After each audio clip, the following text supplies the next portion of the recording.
Shalom para peserta Bible Study yang dikasihi Tuhan, senang sekali kita bisa melanjutkan Bible Study seri Perjanjian Lama kita dari kitab Kejadian.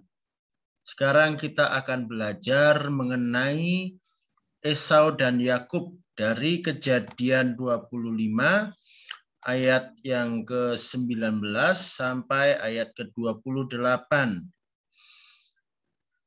Di dalam ayat-ayat ini kita akan belajar tentang 3 hal, tentang Esau dan Yakub yang lahir dari kemustahilan, lalu kita belajar juga tentang kedaulatan Allah dengan rancangannya yang sempurna, dan kita juga belajar tentang kasih yang timpang, kasih yang tidak seimbang.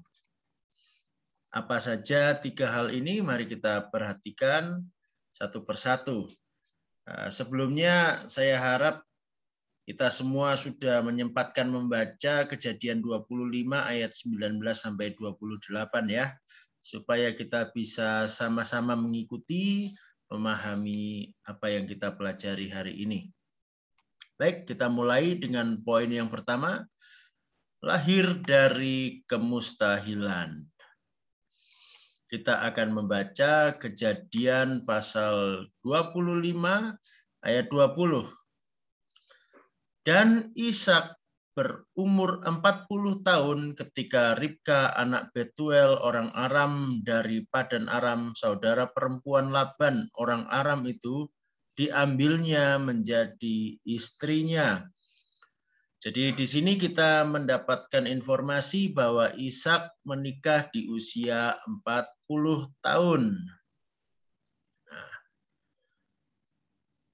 ketika dia menikah, ternyata Ishak tidak kunjung mendapatkan anak. Maka dikatakan di ayat 21, berdoalah Ishak kepada Tuhan untuk istrinya, sebab istrinya itu mandul. Tuhan mengabulkan doanya sehingga Ribka istrinya itu mengandung.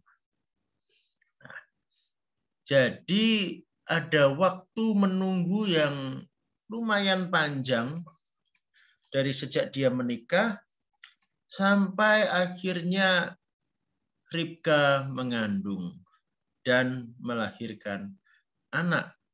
Berapa lama Ishak harus menunggu? Menurut ayat 26b, di situ dikatakan Ishak berumur 60 tahun pada waktu mereka lahir. Jadi ketika Esau dan Yakub, anak-anak Ishak itu lahir, usia Ishak sudah 60 tahun. Berarti ada 20 tahun masa penantian. Cukup panjang loh, menunggu 20 tahun. Sekarang banyak orang menunggu, jangankan 20 tahun, 10 tahun aja sudah nggak sabar. Kadang-kadang 5 tahun aja sudah nggak sabar, sudah bingung. Ini Ishak menanti selama 20 tahun.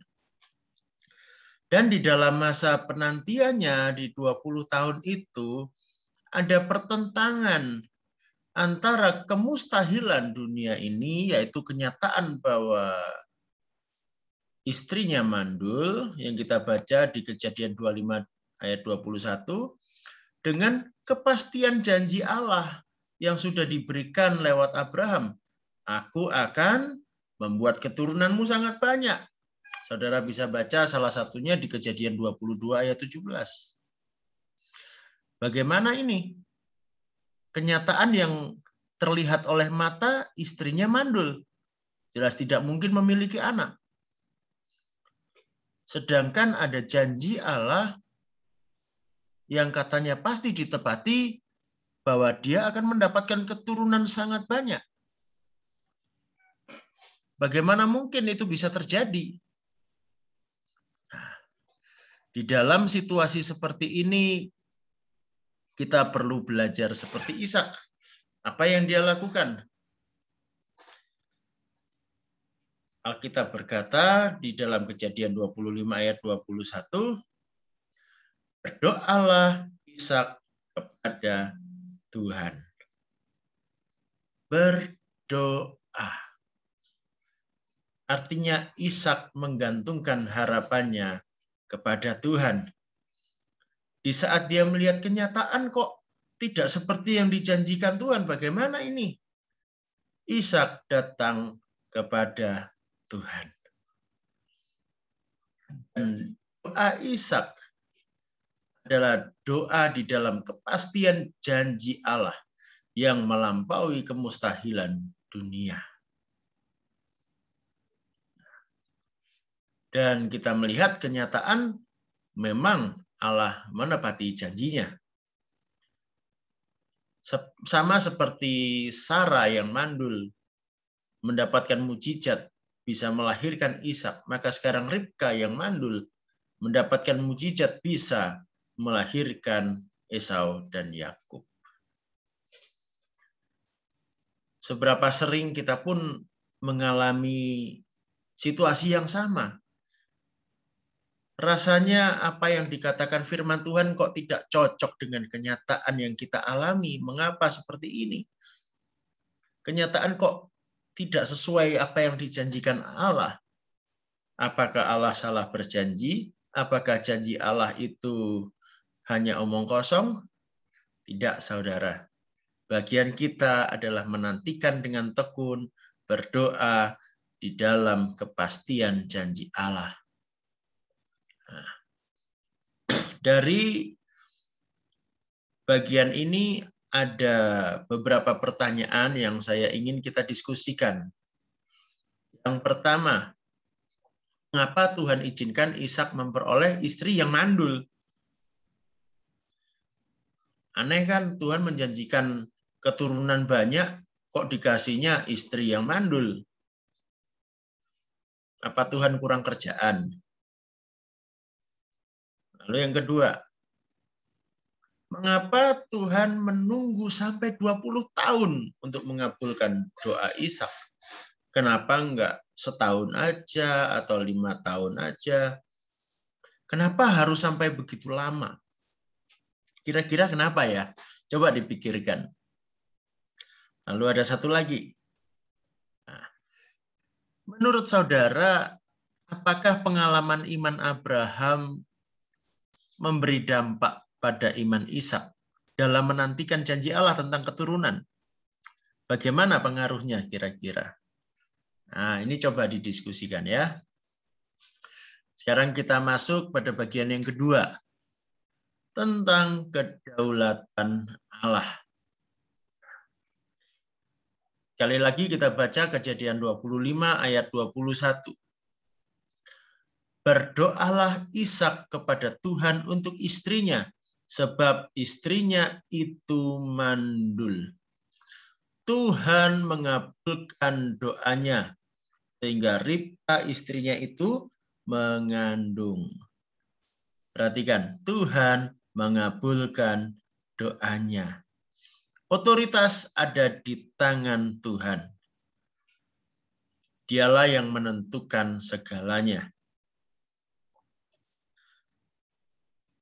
Dan kemudian ketika akhirnya Ribka mengandung atas izin Tuhan, apa yang dialaminya? Kita lihat di ayat 22. Tetapi anak-anaknya bertolak-tolakan di dalam rahimnya dan ia berkata, jika demikian halnya, mengapa aku hidup? Dan ia pergi meminta petunjuk kepada Tuhan. Di saat Ribka merasa, aduh, aku sudah menerima janji Tuhan, aku menerima berkat Tuhan, tapi kok rasanya begini ya, kok tidak sesuai harapan ya? Kenapa kok rasanya seperti ini ya? Saya nggak tahu ya, saya nggak pernah merasakan bagaimana ada bayi di dalam perut, tapi ini saya bayangkan aja. Ada 2 bayi di dalam perut yang bertolak-tolakan. Mungkin berantem di dalam. Bagaimana rasanya kira-kira? Kalau jadi Ribka pusing juga ini. Apa yang dilakukan Ribka? Dia pergi meminta petunjuk kepada Tuhan. Di saat kita merasakan susah, merasakan bingung dengan keadaan, ingat, pergi minta petunjuk kepada Tuhan.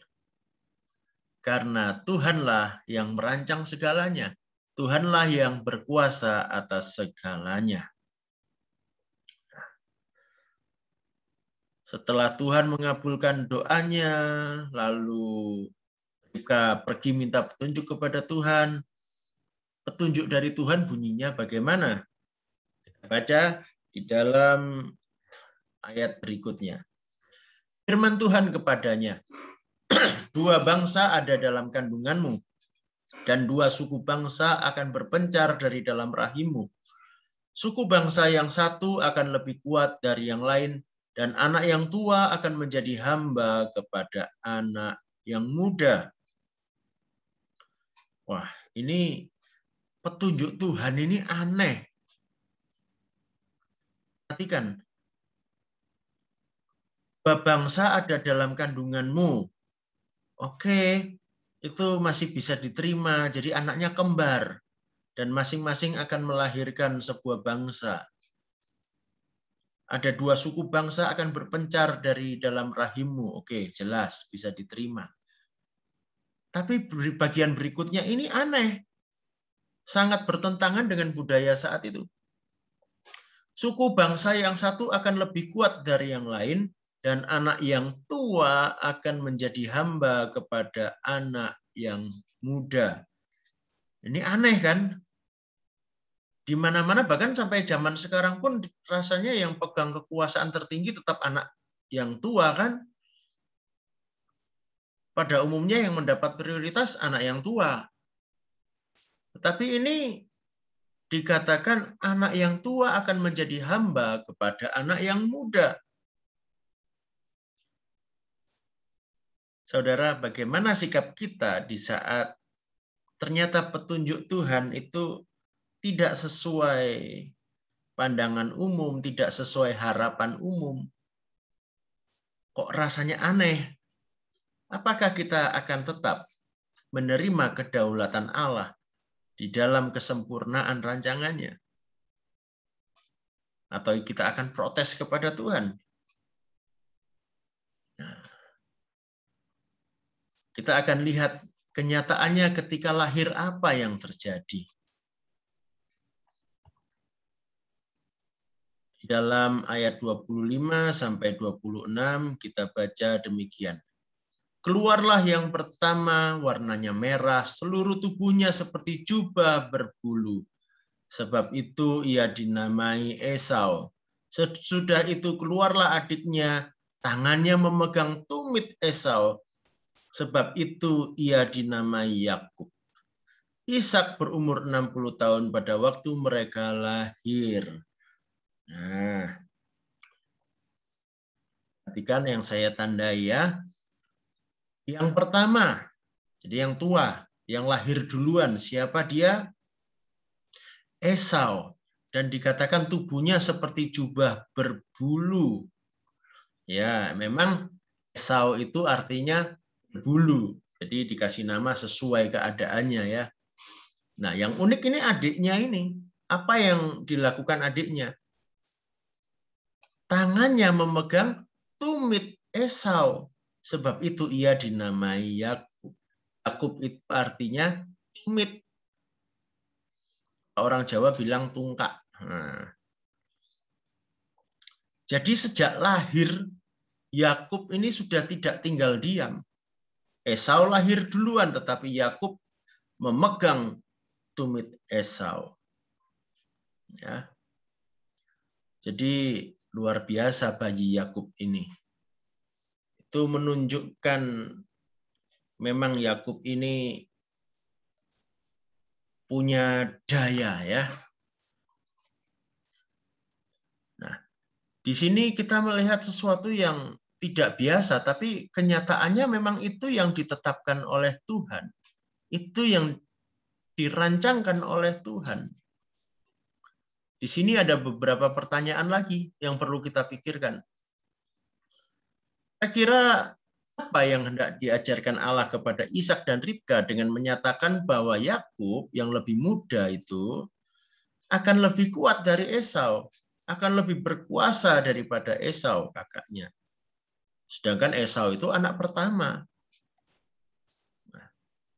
Lalu yang kedua, apakah Allah itu tidak adil dalam rancangannya bagi Esau dan Yakub? Nah, coba ini dipikirkan. Nanti kita diskusikan di grup ya. Saya harap semuanya bisa aktif memberikan komentar, memberikan jawaban supaya kita saling menajamkan. Sekarang kita lihat bagian yang ketiga tentang kasih yang timpang. Kita baca ayat 27. Lalu bertambah besarlah kedua anak itu. Esau menjadi seorang yang pandai berburu, seorang yang suka tinggal di padang, tetapi Yakub adalah seorang yang tenang, yang suka tinggal di kemah. Nah, ini ada dua anak, yang satu suka berburu. Dia pergi berburu, entah apa, mungkin kijang atau apa. Tetapi Yakub dikatakan suka di rumah. Mungkin suka bersih-bersih rumah, suka masak. Nah, kalau ada dua anak yang berbeda sifat seperti ini, kira-kira papa sayang yang mana, mama sayang yang mana ini? Nah, kita lihat yuk di Kejadian 25 ayat 28. Ishak sayang kepada Esau. Ya iyalah, bapaknya sukalah anak yang suka berburu, suka bawakan daging buruan, ya. Jadi Ishak sayang kepada Esau sebab ia suka makan daging buruan.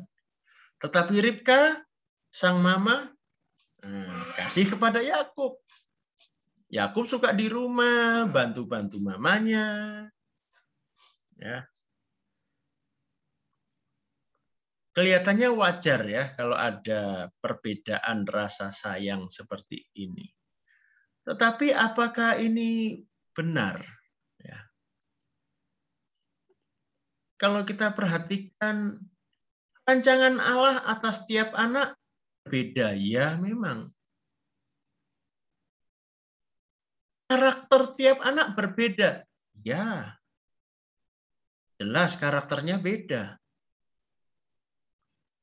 Tetapi pertanyaan saya, apakah kasih Allah atas mereka berdua berbeda? Saya rasa tidak, karena Allah kita Allah yang adil dan Allah kita adalah kasih. Kasihnya sempurna. Allah tidak punya kasih nomor 1 dan nomor 2. Yang ada hanya satu kasih yang sempurna. Jadi di mata Allah, Esau dan Yakub sama-sama dikasihi.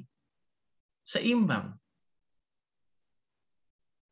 Maka demikian jugalah seharusnya kasih Ishak dan Ribka kepada Esau dan Yakub harusnya sama.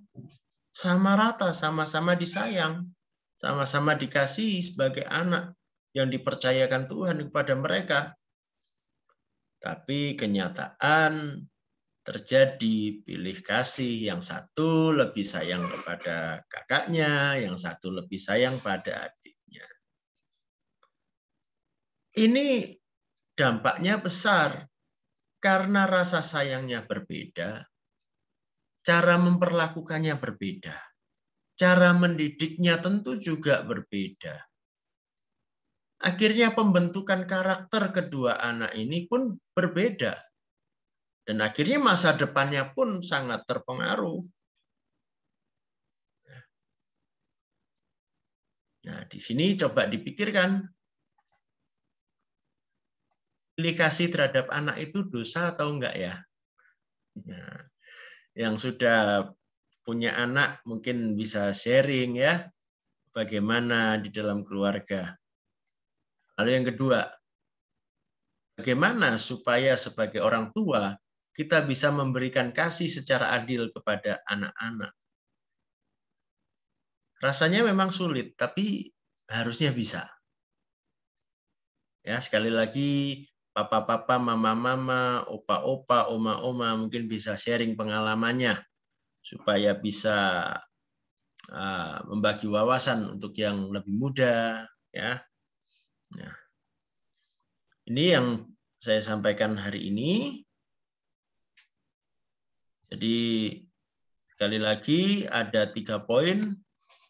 Yang satu tentang bagaimana Esau dan Yakub lahir dari kemustahilan dan semuanya itu terjadi di dalam kedaulatan Allah, di dalam rancangannya yang sempurna, dan bagaimana timbul kasih yang timpang, kasih yang tidak adil, yang mempengaruhi kehidupan anak-anak. Nah, baiklah, saya harap kita semua akan berjumpa lagi di grup WA kita, di sesi diskusi. Saya harap semuanya ikut berpartisipasi aktif, memberikan masukan, memberikan komentar, memberikan jawaban, maupun pertanyaan. Sehingga kita semua saling memberkati. Sampai jumpa di sesi diskusi. Tuhan Yesus memberkati.